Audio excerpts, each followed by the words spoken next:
Hello dear student, আমি শুভজিৎ দাস, তোমাদের chemistry teacher.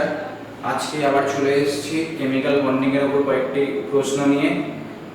আশা করি তোমরা আগের দিন যে কেমিক্যাল বন্ডিংয়ের চ্যাপ্টারটা পড়িয়েছিলাম তোমরা পড়েছো বাড়িতে।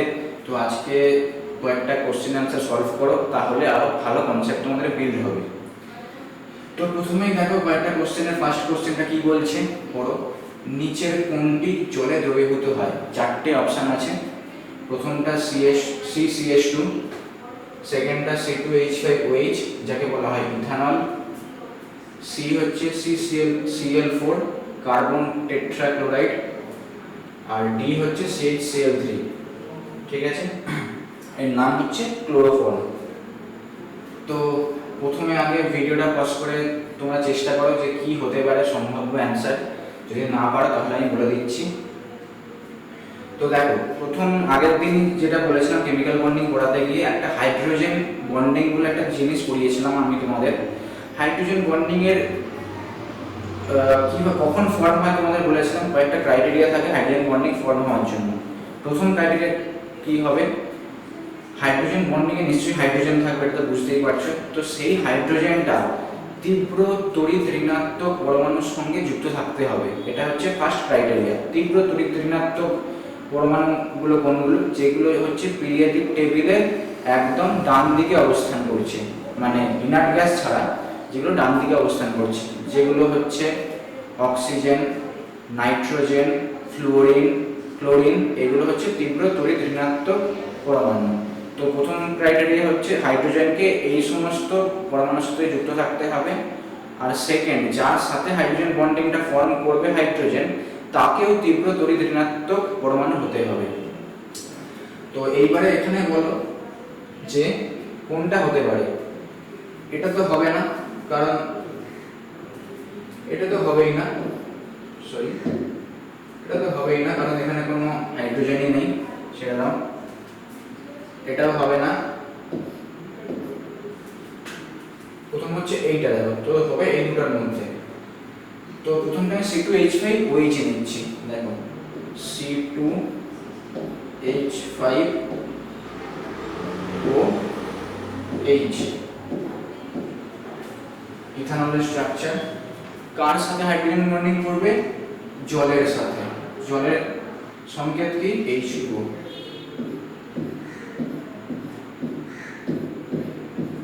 এইটুকু অবধি সবাই ক্লিয়ার? এটা হচ্ছে ইথানলের স্ট্রাকচার, যেটা দিয়ে দিয়েছে অপশন বি তে, আর এটা হচ্ছে জলের স্ট্রাকচার। তো ফার্স্ট ক্রাইটেরিয়া কি বলেছিলাম? হাইড্রোজেনকে তীব্র তড়িৎ ঋণাত্মক পরমাণুর সাথে যুক্ত থাকতে হবে। অক্সিজেন তীব্র তড়িৎ ঋণাত্মক পরমাণু, আগেই বললাম। ফ্লুরিন, অক্সিজেন, নাইট্রোজেন এগুলোর সাথে যুক্ত থাকতে হবে। তো ফার্স্ট ক্রাইটেরিয়া এটা ফুলফিল করছে। সেকেন্ড ক্রাইটেরিয়া কি বলেছিলাম? হাইড্রোজেন বন্ডিং ফর্ম করে তীব্র তড়িৎ ঋণাত্মক কোনো পরমাণুর সাথেই হাইড্রোজেন বন্ডিং ফর্ম করবে। তো এখানে একটা হাইড্রোজেন বন্ডিং ফর্ম হবে, সেই জন্য এটা জলে দ্রবীভূত। বুঝতে পারলে? কিন্তু CHCl3 নয় কেন?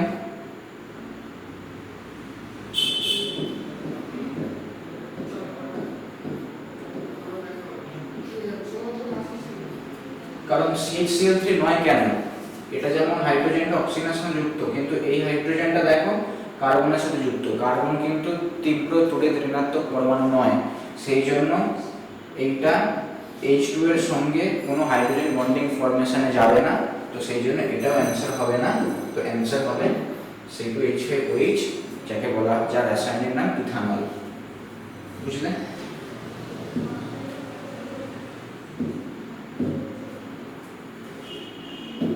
এটা নিশ্চয়ই পরিষ্কার হয়ে গেছে। নেক্সট কোশ্চেনে যাচ্ছি।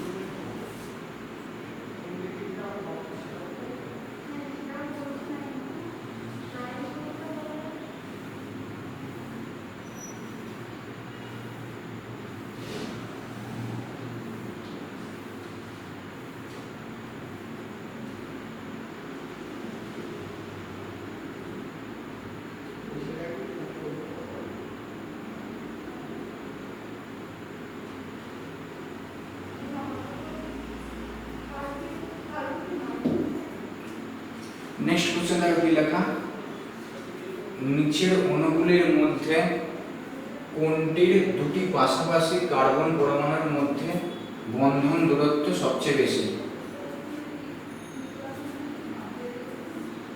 কি হবে অ্যান্সার বলো? আগে ভিডিওটা পজ করে অ্যান্সার ভাবো কি হতে পারে, তারপরে অ্যান্সারটা বলছি। কি বলেছে প্রথমে দেখো, যদি আগে কোশ্চেনটা করে আগে দেখবে যে কোনো কিছু এলিমিনেট করা যাচ্ছে কিনা, ঠিক আছে। নিচের অণুগুলির মধ্যে কোনটির দুটি পাশাপাশি কার্বন পরমাণুর মধ্যে বন্ধন দূরত্ব সবচেয়ে বেশি? দুটি পাশাপাশি কার্বন মানে কার্বনের সাথে কার্বনের লেন্থ থাকতে হবে, কিন্তু এখানে দেখো CH4 একটাই কার্বন আছে, তো আগে এটা এলিমিনেট করে দাও, হয়ে গেল, বাকি থাকলো তিনটে। এবারে দেখো এটা কি C2H6 মানে এর নাম হচ্ছে ইথেন, এর ফর্ম স্ট্রাকচারটা কি হয়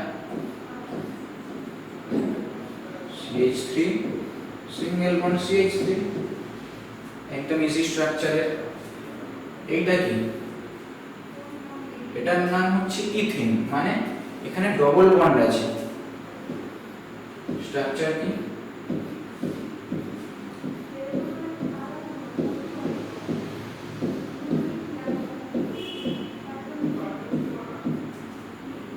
এটা হচ্ছে ইথিন, কারণ কার্বনের ডবল বন্ড আছে।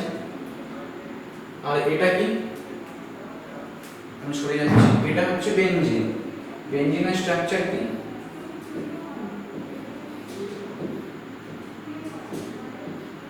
এইরকম একটা বেনজিনের স্ট্রাকচার। আর রেজোনেন্স স্ট্রাকচারটা কিরকম,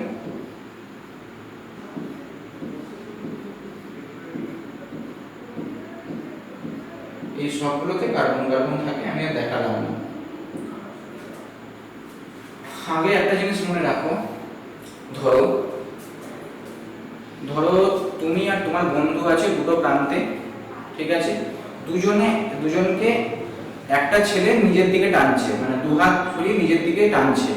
সে যত না তোমাদের কাছে টানবে, যদি সেম এরকম দুজন তোমাদেরকে টানে একসাথে, তাহলে অনেক বেশি কাছাকাছি চলে আসবে তোমরা, কারণ তাদের মধ্যে বলটা অনেক বেশি হবে, কারণ তারা দুজনে মিলে একসাথে টানছে। তো এখানে দেখো, এখানে একটা সিঙ্গেল বন্ড আছে, মানে কার্বন কার্বনের যে বন্ড লেন্থটা হবে মানে বন্ধন দৈর্ঘ্যটা হবে নিশ্চয়ই এর থেকে বেশি হবে, কারণ এখানে ডবল বন্ড আছে, এই দুটো কার্বন বেশি কাছাকাছি আসবে, তার মানে কাছাকাছি আসলে মানে কি দূরত্বটা কমে যাচ্ছে। আর এইটার মানে হচ্ছে তোমার এইখানে রেজোনেন্স স্ট্রাকচার বলে একটা স্ট্রাকচার হয়, যেখানে অনেক বিজ্ঞান রিসার্চ করেছেন এটার উপরে বেনজিনে। এখানে দেখা যাচ্ছে যে এই যে ডবল বন্ডটা কোনো একটা কার্বনের মধ্যে আবদ্ধ না থেকে সমস্ত বেনজিনে এরা ঘোরাফেরা করে। মানে প্রথম যদি স্ট্রাকচারে দেখো, এটা যদি এইখানে থাকে, সেকেন্ড স্ট্রাকচার চলে আসবে এইখানে, মানে সবসময় ডবল বন্ডটা রোটেট করছে একটা বেনজিন স্ট্রাকচারের মধ্যে। তো এটা আমরা সিঙ্গেল বন্ডও বলতে পারি না, ডবল বন্ডও বলতে পারি না। তাহলে কি হবে, সবচেয়ে বন্ধন দৈর্ঘ্য বেশি হবে এটা, তারপরে এইটা, তারপরে এইটা, কারণ এটা ডবল বন্ড আর বুঝতে পারছি, কিন্তু এটা কখনো কখনো সিঙ্গেল বন্ড বিহেভ করে, কখনো কখনো ডবল বন্ড বিহেভ করে। তো এখানের অ্যান্সার কি হবে C2H6, কারণ কি বলেছে দুটি পাশাপাশি কার্বন পরমাণুতে বন্ধন দূরত্ব সবচেয়ে বেশি, যেহেতু সিঙ্গেল বন্ড সেই জন্য দূরে দূরে থাকবে, সেই জন্য বন্ধন দূরত্বটা বেশি হবে। ঠিক আছে, বুঝে গেছো? নেক্সট,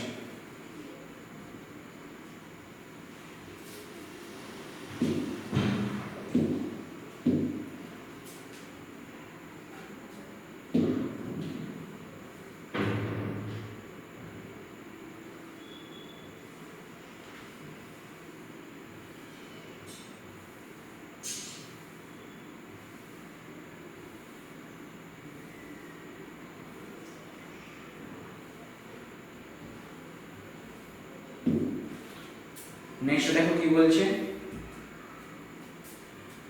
NH3 অণুতে, NH3 নাম কি, NH3 নামটা কি বলো? NH3 নাম হচ্ছে অ্যামোনিয়া।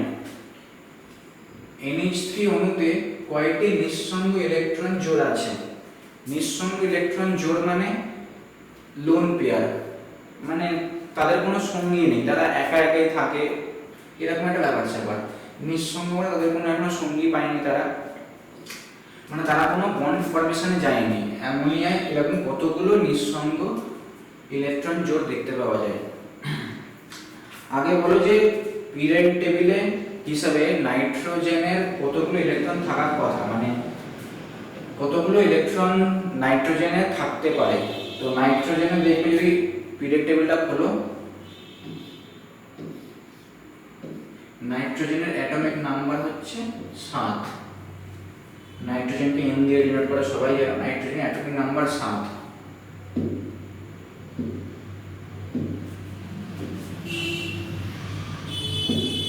অ্যামোনিয়ার স্ট্রাকচারটা কি হয়? NH3।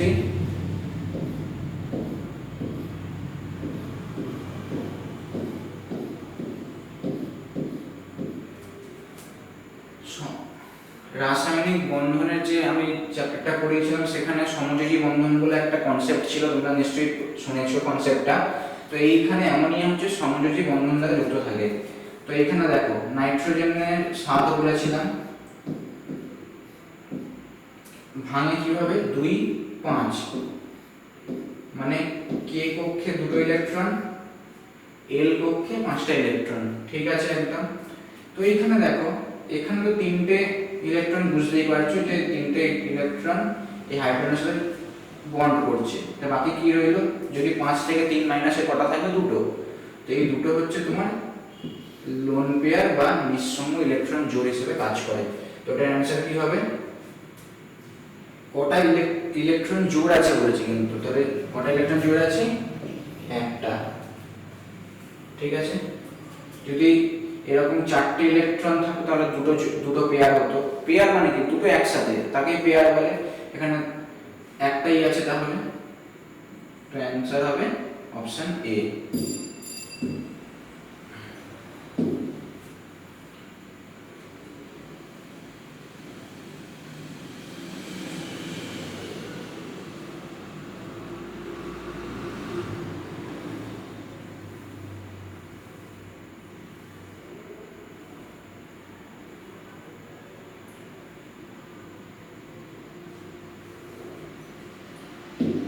নেক্সট কোশ্চেন, এটা খুব ভালো কোশ্চেন। কোশ্চেনে যাওয়ার আগে আমি আবার তোমাদের বলছি, যদি আমাদের ভিডিওটা ভালো লেগে থাকে তাহলে নিশ্চয়ই লাইক বাটনে লাইক করে দিও, আর যে পাশে থাকা বেল আইকনটা প্রেস করে দিও, যাতে আমাদের কোনো নতুন ভিডিও যদি ইউটিউবে আসে তাহলে তোমাদের কাছে সবার প্রথমে কিন্তু নোটিফিকেশনটা চলে আসবে। এটা কিন্তু ভুলো না, তোমাদের সবার উদ্দেশ্যে বলছি।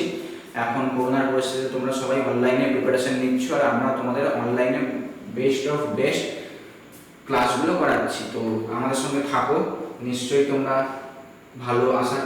ভালো ফলের আশা করবে, এটুকু তোমাদের গ্যারেন্টি দিচ্ছি। ভালো ফল করবে এটুকু তোমাদের গ্যারেন্টি দিচ্ছি। নেক্সট পড়ো কি আছে? অ্যামোনিয়াম ক্লোরাইড, যেটাকে বলা হয় NH4Cl। অনেক সময় অ্যামোনিয়াম ক্লোরাইড দিয়ে দিতে পারে, অনেক সময় শুধু এই NH4Cl দিয়ে দিতে পারে। ঘাবড়ে যেও না, শুধু মনে রাখবে অ্যামোনিয়াম ক্লোরাইড মানে NH4Cl। অ্যামোনিয়াম ক্লোরাইড অণুর গঠনে যে বন্ধনটি উপস্থিত থাকে, এটা খুব ভালো কোশ্চেন, মন দিয়ে একটু দেখবে কিভাবে কোশ্চেনটা করাচ্ছি, তাহলে বুঝে যাবে। আগের দিন পড়িয়েছিলাম কতগুলো আছে, তড়িৎযোজী বন্ধন পড়িয়েছিলাম, সমযোজী বন্ধন পড়িয়েছিলাম, অসমযোজী বন্ধন পড়িয়েছিলাম। এইবারে দেখো, এই আগে বলে রাখছি অ্যামোনিয়াম ক্লোরাইড এমন একটা যৌগ যেখানে এই 3টে বন্ধনই উপস্থিত থাকে। তো অ্যামোনিয়াম ক্লোরাইডের স্ট্রাকচারটা কি রকম? NH4Cl, তো লেখাই আছে উপরে। এটা থাকে হচ্ছে অ্যামোনিয়া স্ট্রাকচারটা একটু আগে দেখালাম, এরকম হচ্ছে অ্যামোনিয়া। অ্যামোনিয়া আর HCl মানে NH3 আর HCl যুক্ত হয়ে NH4Cl ফর্ম করে, ঠিক আছে। অ্যামোনিয়া স্ট্রাকচার এখানে তোমার লোন পেয়ার বা নিঃসঙ্গ ইলেকট্রন যেটা বললাম। তো আগের দিনে তোমাদের পড়িয়েছি এই বন্ধনটা হচ্ছে তোমার হচ্ছে কি বন্ধন একে বলে? এটা হচ্ছে সমযোজী বন্ধন। এই হাইড্রোজেনের সাথে নাইট্রোজেন যে বন্ডটা করছে সমযোজী বন্ধন, কারণ এইখানে নাইট্রোজেনে কটা আছে? এখানে 2টো, এখানে 3টে। লাস্ট কক্ষে 8টা ইলেকট্রন থাকার কথা আগের দিনে বুঝিয়েছি তোমাকে। তো 8টা ইলেকট্রন যদি স্যাটিসফাই করতে হয় তাহলে আরো 3টে ইলেকট্রন নিতে হবে, কারণ এখানে কটা আছে, একটা দুটো তিনটে চারটে পাঁচটা, আর তিনটে নিতে হবে। তো এই কি করে, হাইড্রোজেনের এই ইলেকট্রনগুলোকেও নিয়ে নেয়, বন্ড গঠন করে। তো কি হলো দেখো, নাইট্রোজেনও লাস্ট পক্ষে 8টা ইলেকট্রন স্যাটিসফাই করে গেল, হাইড্রোজেনেরও 2টো ইলেকট্রন হয়ে গেল, এই একটা আর এই নাইট্রোজেন হয়ে গেল। তো এটাকে বলা হয় হচ্ছে সমযোজী বন্ধন। এবারে দেখো নেক্সট তোমাকে দেখাচ্ছি অসমযোজী বন্ধনের एग्जांपल। এই যে লোন পেয়ারটা আছে, এই লোন পেয়ারটা হাইড্রোজেনের সাথে হাইড্রোজেনকে দিচ্ছে এই লোন পেয়ারটা। তার মানে কি হাইড্রোজেনের পিরিয়ড টেবিলে হাইড্রোজেনের অ্যাটমিক নাম্বার কত 1, ওর সবচেয়ে কাছের নিষ্ক্রিয় গ্যাসের নাম কি হিলিয়াম, তো তার অ্যাটমিক স্ট্রাকচার কত 2।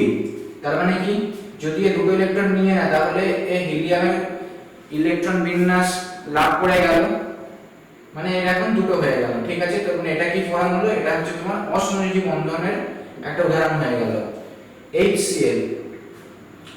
এবারে হাইড্রোজেন দুটো স্যাটিসফাই হয়ে গেছে, কিন্তু আগে কি হাইড্রোজেন একটা তো আগে ছিলই, এবারে সেই যে হাইড্রোজেন একটা ছিল এই তখন এটাকে ক্লোরিন, এই ইলেকট্রনটা ক্লোরিনকে দিয়ে দিল, তাহলে এই বন্ধনটা কি হলো, এটা হয়ে গেল তোমার তড়িৎযোজী বন্ধন বা আয়নীয় বন্ধন যাকে বলে। তাহলে কি সবকটাই উপস্থিত, এটা হচ্ছে তোমার সমযোজী বন্ধন, এই বন্ধনটা তোমার অসমযোজী বন্ধন, আর এই বন্ধনটা হচ্ছে তোমার তড়িৎযোজী বা আয়নীয় বন্ধন। তাহলে কি অ্যানসার হবে, উপরের সব বন্ধনগুলি NH4Cl এ আছে, তো option D is the correct answer.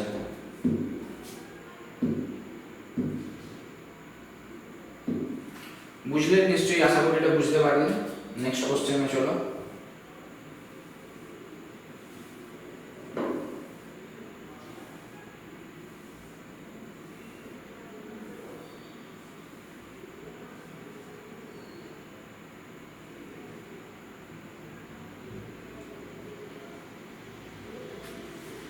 Next পড়ো কি আছে, নিচের কোনটির মধ্যে অসমযোজ্যতা লক্ষ্য করা যায়, নিচের কোনটির মধ্যে অসমযোজ্যতা লক্ষ্য করা যায়।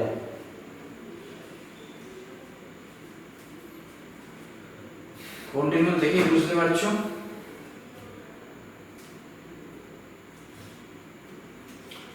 অসমযোজ্যতা মানে অসমযোজী বন্ধনটাকেই বলছে। তো এখানে অপশন এ হবে, কারণ একটু আগেই বোঝালাম NH4+ মানে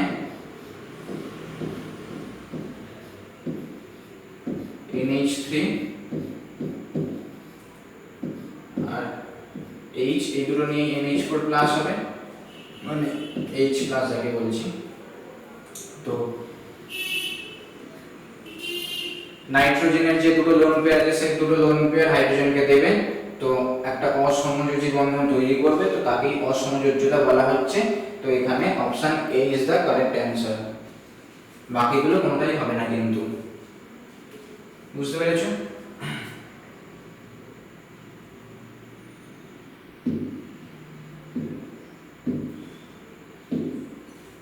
নেক্সট চলো,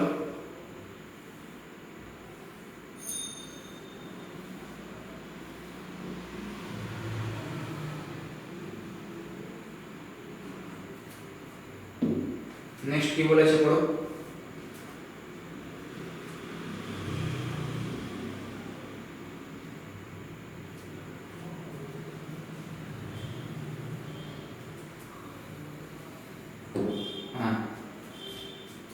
এটা খুবই সোজা কোশ্চেন একটা, নিচের কোনটির কেন্দ্রীয় পরমাণুর মধ্যে নিঃসঙ্গ ইলেকট্রন জোড় বর্তমান।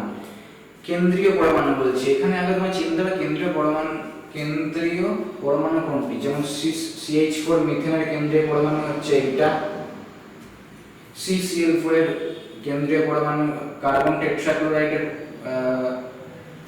কেন্দ্রীয় পরমাণু হচ্ছে কার্বন, CaCl2 মানে ক্যালসিয়াম ডাইক্লোরাইডের কেন্দ্রীয় পরমাণু হচ্ছে ক্যালসিয়াম, আর অ্যামোনিয়ার কেন্দ্রীয় পরমাণু হচ্ছে নাইট্রোজেন। তো একটু আগে তোমাদের বললাম অ্যামোনিয়ায় তোমার নিঃসঙ্গ ইলেকট্রন জোড় বা ইলেকট্রন পেয়ার থাকে, তো অ্যামোনিয়াটাই অ্যান্সার হবে, কারণ আর সবগুলোতেই কোনো কিন্তু নিঃসঙ্গ ইলেকট্রন জোড় বা ইলেকট্রন পেয়ার থাকে না।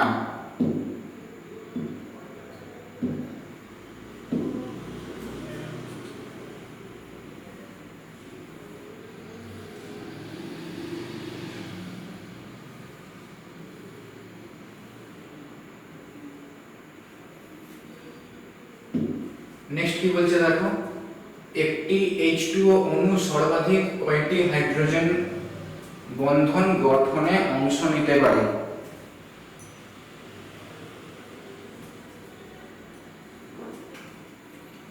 তো কটি নিতে পারে একটি H2O অণু মানে জলে কটি হাইড্রোজেন বন্ধনে পার্টিসিপেট করতে পারে? এটা একটু তোমাদের ভেবেচিন্তে অ্যান্সার দিতে হবে, কারণ এটার অ্যান্সার হবে অপশন এ 4টি। কিভাবে তোমাদের বলে দিচ্ছি। হাইড্রোজেন বন্ডিং এর ডেফিনেশন বা কিভাবে কখন হাইড্রোজেন বন্ডিং ফর্ম হয় তোমাদের আগেই বলেছি। তো এই দেখো হাইড্রোজেন বন্ডিং এর একটা H2O স্ট্রাকচারটা দেখো,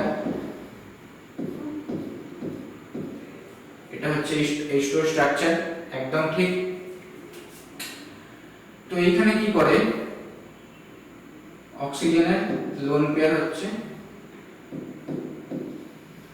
দুটো,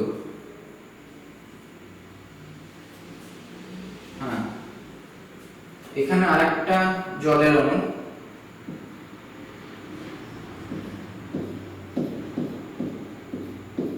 সর্বাধিক যেহেতু বলেছে,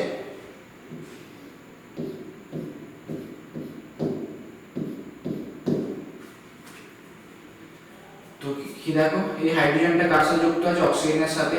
এই হাইড্রোজেনটাও সেম অক্সিজেনের সাথে যুক্ত আছে, যে অক্সিজেন হচ্ছে তীব্র তড়িৎ-ঋণাত্মক পরমাণু। তো এইখানে একটা হাইড্রোজেন বন্ডিং ফর্ম করলো এই হাইড্রোজেনটা এই অক্সিজেনের সাথে, পাশের একটা জলের অণুর সাথে, সেম এইখানেও একটা হাইড্রোজেন বন্ডিং ফর্ম করবে, ঠিক আছে। তারপরে দেখো যেহেতু জলে নিশ্চয়ই একটা H2O থাকবে না, পরমাণু থাকবে না, অনেক H2O পরমাণু নিয়ে তৈরি হবে।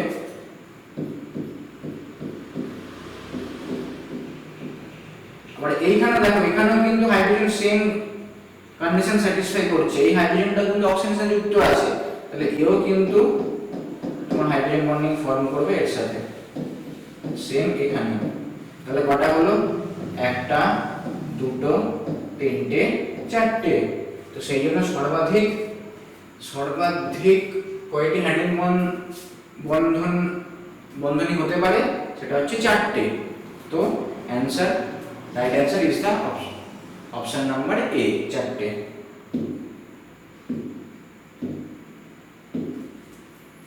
নেক্সট কোশ্চেনে চলো।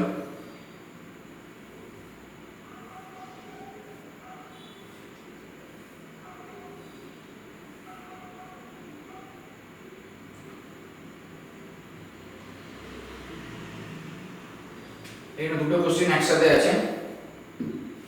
কি লিখেছে, হাইড্রোজেন বন্ধন সর্বোচ্চ হয় যে যৌগে।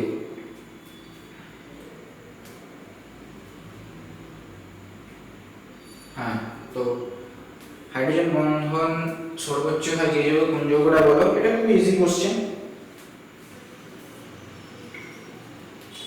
তোমাদের হাইড্রোজেন বন্ডিং ফর্ম করার আগে দুটো ক্রাইটেরিয়া বারবার মনে করে দিচ্ছি, এই দুটো ক্রাইটেরিয়া খুব ইম্পর্টেন্ট। এই দুটো ক্রাইটেরিয়ার মধ্যে কোনো একটা ক্রাইটেরিয়া যদি ফুলফিল না করে হাইড্রোজেন বন্ডিং কিন্তু ফর্মেশন হবে না, বারবার বলছি। তার মধ্যে প্রথম ক্রাইটেরিয়া হচ্ছে তোমার হাইড্রোজেন বন্ডিং এ পার্টিসিপেন্টকারী একটা তো হাইড্রোজেন থাকতেই হবে, আর একটা থাকবে তীব্র তড়িৎ-ঋণাত্মক কোনো পরমাণু, ঠিক আছে। এবারে যে হাইড্রোজেনের সাথে হাইড্রোজেন বন্ডিংটা ফর্ম হবে সেই হাইড্রোজেনটাকেও কিন্তু তীব্র তড়িৎ-ঋণাত্মক কোনো পরমাণুর সাথে যুক্ত থাকতে হবে, যেমন ফ্লোরিন, অক্সিজেন, নাইট্রোজেন, এগুলোর সাথে হাইড্রোজেনটাকে যুক্ত থাকতে হবে। আর হাইড্রোজেন বন্ডিং এর অপর প্রান্তে, মানে এক প্রান্তে তো হাইড্রোজেন হয়ে গেল, আর অপর প্রান্তে যে পরমাণুর সাথে সে হাইড্রোজেন বন্ডিং ফর্ম করবে তাকেও কিন্তু তীব্র তড়িৎ-ঋণাত্মক পরমাণুই হতে হবে। তো প্রথমে অপশন এ আছে, কি দুটো ক্রাইটেরিয়া কি বললাম, হাইড্রোজেনকে তীব্র তড়িৎ-ঋণাত্মক কোনো পরমাণুর সাথে যুক্ত থাকতে হবে, অক্সিজেন তীব্র তড়িৎ-ঋণাত্মক পরমাণু। তার মানে কি ইথানলের সাথে যদি আরেকটা আমি ইথানল অ্যাড করি তখন কি হবে ফরমেশনটা,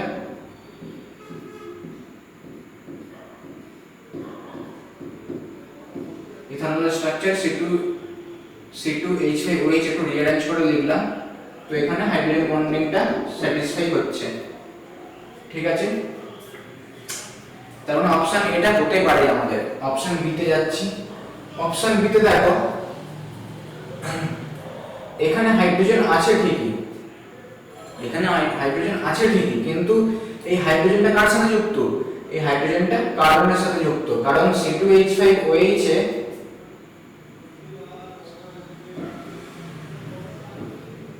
এইটা হচ্ছে তোমার স্ট্রাকচার। হাইড্রোজেন কিন্তু কার্বনের সাথে যুক্ত থাকে, কখনোই ভুল করো না যে হাইড্রোজেন অক্সিজেনের সাথে যুক্ত, এরকম স্ট্রাকচার দিয়ে দিয়েছে বলে। C2H5OH এ হাইড্রোজেন কিন্তু কার্বনের সাথে যুক্ত, হাইড্রোজেন অক্সিজেনের সাথে নয়। তার মানে এটা তো হবেই না, কারণ কেন?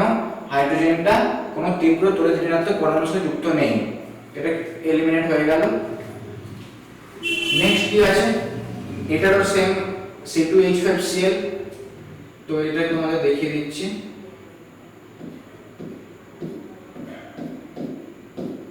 C2H5Cl এর স্ট্রাকচার তোমাদের দেখিয়ে দিচ্ছি, তাহলে বুঝতে পেরে যাবে।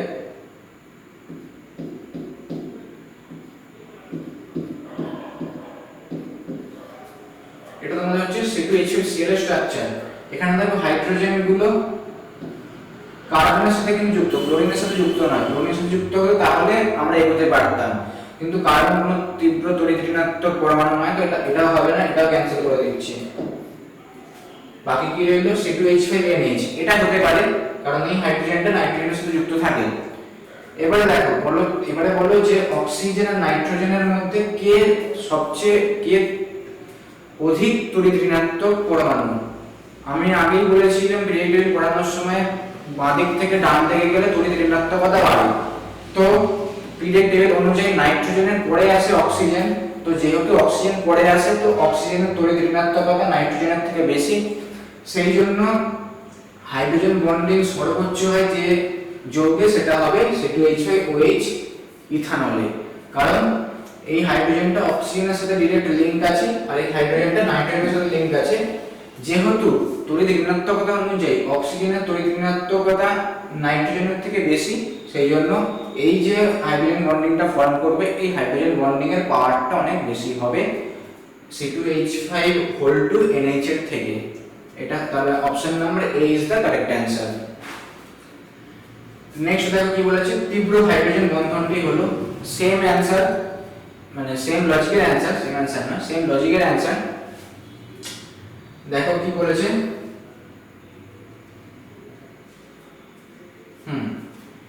এখানে হাইড্রোজেন বন্ডটা কিসের সাথে ফর্ম আছে? সালফারের সাথে, খুব ভালো কথা। এখানে হাইড্রোজেনটা আছে ফ্লুরিনের সাথে, আরো ভালো কথা। এখানে হাইড্রোজেনটা আছে অক্সিজেনের সাথে, ঠিক আছে। এখানে হাইড্রোজেনটা অক্সিজেনের সাথে। তুমি একটা কথা বলো, তীব্র তড়িৎ ঋণাত্মক যে পরমাণু সেখানে কি সালফার স্যাটিসফাই করছে? তীব্র তড়িৎ ঋণাত্মক পরমাণু নয় অতটা, তো এটা আমি এলিমিনেট করে দিচ্ছি। নেক্সট কি আছে দেখো, 1 2 3, এবারে এ সি আর ডি এর মধ্যে গল্প হচ্ছে। তারপরে দেখো যেটা এলিমিনেট হবে সেটা হচ্ছে এইটা এলিমিনেট হচ্ছে, কারণ দেখো হাইড্রোজেন সেম সালফারের সাথে যুক্ত আছে, সালফার কিন্তু কোনো তীব্র তড়িৎ ঋণাত্মক মৌল পরমাণু বা মৌল নয়, সেই জন্য এটা এলিমিনেট হয়ে যাচ্ছে। বাকি হচ্ছে এইটা। এবার একটা কথা বলবো, একটু আগে বললাম, আগের কোশ্চেনটা করার সময় বললাম যে পিরিয়ডিক টেবিলে বাঁ দিক থেকে ডান দিকে গেলে তড়িৎ ঋণাত্মকতা বাড়ে। তাহলে দেখো এখানে ডিফারেন্স কি আছে, FHF, এখানে কি আছে FHO। তারপর ডিফারেন্সটা শুধু হচ্ছে ফ্লুরিন আর অক্সিজেনের মধ্যে, ঠিক বলেছি? তো এর মধ্যে কোনটা তীব্র তড়িৎ ঋণাত্মক? নিশ্চয়ই ফ্লুরিন। ফ্লুরিন পিরিয়ড টেবিলে যতগুলো এলিমেন্ট বা মৌল আছে তার মধ্যে ফ্লুরিনই হচ্ছে সবচেয়ে তীব্র তড়িৎ ঋণাত্মক মৌল, অক্সিজেনের থেকেও অনেক বেশি। তো অ্যানসার হবে option C. Option C is the correct answer. বুঝতে পারলে সবাই? ক্লিয়ার? ডাউট?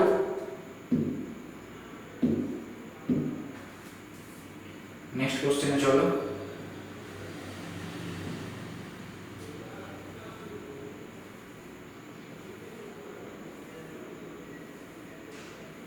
নেক্সট কোশ্চেন এসে গেছে। নেক্সট কোশ্চেন তোমাদের সামনে।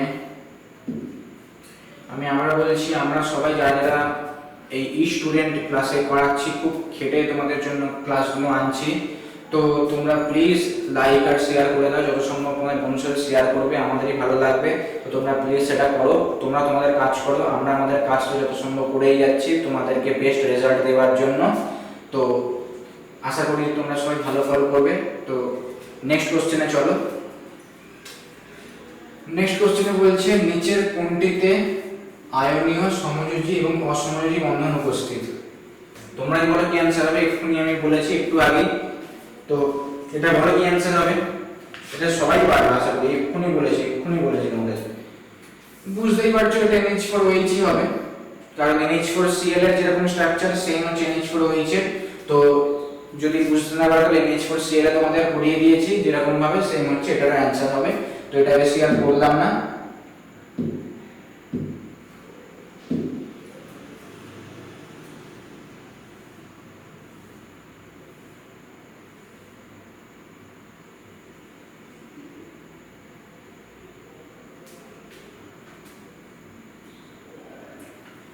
তো প্রথম কোশ্চেনটা দেখো কি আছে।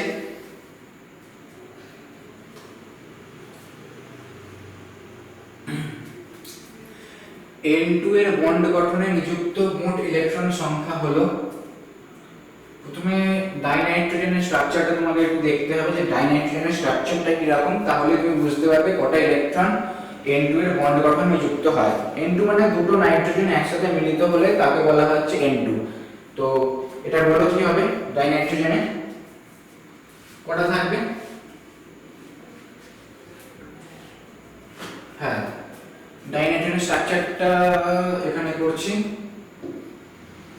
সরি,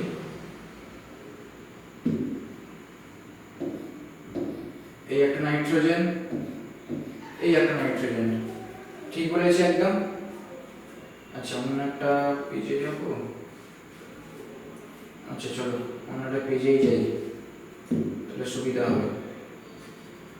অন্য একটা পেজ নিয়ে নিচ্ছি, এখানে বুঝিয়ে দিচ্ছি, ঠিক আছে? দেখো এই একটা নাইট্রোজেন, এই একটা নাইট্রোজেন, ঠিক বলেছি। নাইট্রোজেনের অ্যাটমিক নাম্বার কত? 7। তার মানে কি অ্যাটমিক নাম্বার হচ্ছে 7, মানে 2 5। আমি কি বলেছি, কে কক্ষে সবসময় দুটো ইলেকট্রন থাকবে, আর এল কক্ষে তাহলে যদি দুটো ইলেকট্রন চলে যায় তাহলে কটা থাকবে? 7 - 2 5। যখনই 8 অবধি এটা মানে সরি 10 অবধি এই রুলটা ফলো করবে, 2 8, তারপরে যেই 11 হয়ে যাবে তাহলে কি পরের এটাই চলে যাবে, 2 8 1 এরকম ভাবে ভাগ হবে, বুঝতে পারলে? তো নাইট্রোজেন যেহেতু 7, তো এটা কি হবে 2 5 এরকম ভাবে ভাগ হবে। তো কে যেহেতু ভেতরের পক্ষে, তো 2টা আমি নিচ্ছি না, 5টাই নিচ্ছি। 5 মানে কি 1 2 3 4 5টা, তাহলে সেম এখানে হবে 1 2 3 4 5টা। আগের দিনই পড়াচ্ছিলাম, কি পড়াচ্ছিলাম, দুটো পরমাণু কখন রাসায়নিক বন্ধনে আবদ্ধ হয়, যখন তারা দেখে যে তাদের মাথায় কিন্তু একটাই কথা ঘুরে যে আমাকে কোনোভাবে নিকটবর্তী নিষ্ক্রিয় গ্যাসের স্ট্রাকচার লাভ করতে হবে। তো এর নাইট্রোজেন নিকটবর্তী নিষ্ক্রিয় গ্যাসকে হিলিয়াম। হিলিয়াম কত? 10, মানে আছে কত 1 2 3 4 5টা, ঠিক আছে? আর 2 এ 7টা, মানে আরো 3টেকে নিতে হবে, 7টা তো আছে, আরো 3টে নিলে তাহলে 10টা হয়ে যাবে। তো এবার দেখো কি করে 3টে করছে। যদি এইখানে এই বন্ডটা ফরমেশন করে, এই বন্ডটা ফরমেশন করে, আর এই বন্ডটা ফরমেশন করে, তাহলে কটা হলো? দুটো তো আগে ছিলই, 3 4 5 6 7 8 9 10 হয়ে গেল, বুঝতে পারলে? তার মানে এই নাইট্রোজেনেরও 10টা ইলেকট্রন হয়ে গেল, এই নাইট্রোজেনেরও সেম 10টা ইলেকট্রন হয়ে গেল। একে আমরা কি বলি? একে আমরা বলি সমযোজী বন্ধন। আগের দিনে পড়িয়েছি, একটু দেখে নিও লাস্ট টাইম, এটাকে বলে সমযোজী বন্ধন। তাহলে কটা ইলেকট্রন বন্ধনে আবদ্ধ আছে? 1 2 3 4 5 6, তো 6টা।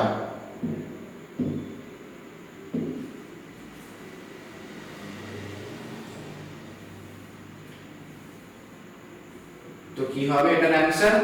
নাইট্রোজেনের বন্ড গঠনে নিযুক্ত মোট ইলেকট্রন সংখ্যা হলো অপশন সি, 6টা। বুঝতে পারলে?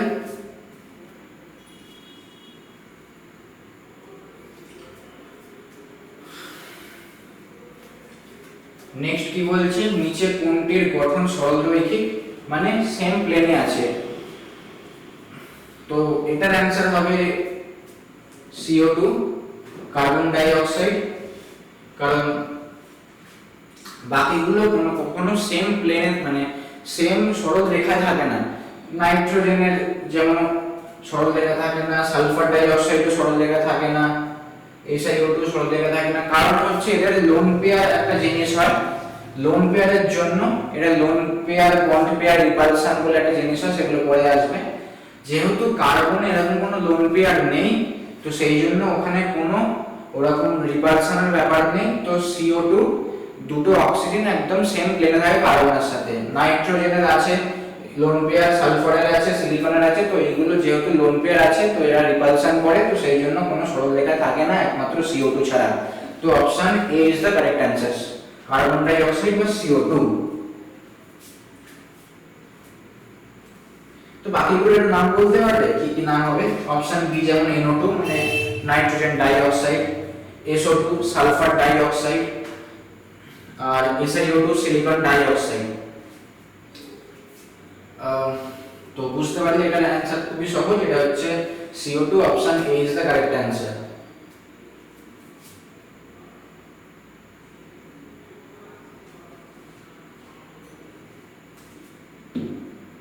নেক্সট আর লাস্ট কোশ্চেন দেখো কি আছে।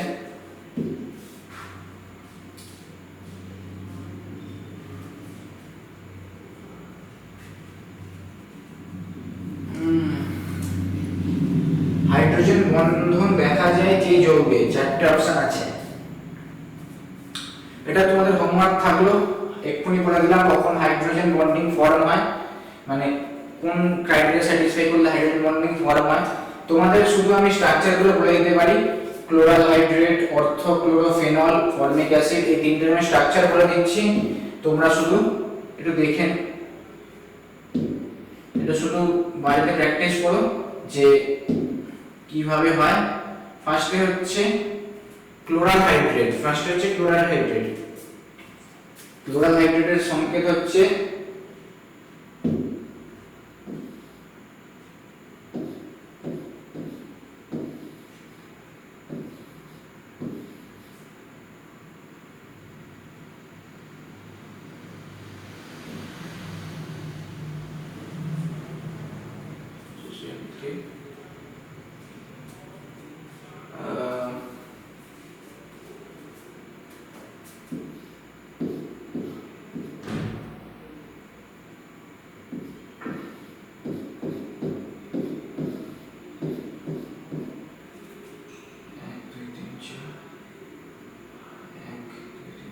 এটা হচ্ছে ক্লোরাল হাইড্রেটের সংকেত হচ্ছে এইটা।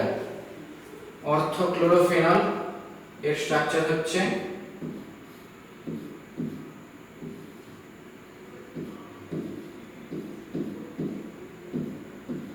এটা হচ্ছে অর্থোক্লোরোফেনল। এই যে বেনজিনের তিনটে পজিশন হতে পারে, এইখানে হলে অর্থ, এইখানে এলে মেটা, এখানে এলে প্যারা।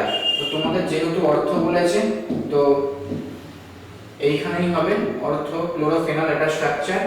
আর ফর্মিক অ্যাসিড হচ্ছে HCOOH। COOH হচ্ছে গ্রুপটা ডিনোট করে সবসময় অ্যাসিডকে, বুঝতে পেরেছো? COOH গ্রুপটা ডিনোট করে সবসময় অ্যাসিডকে।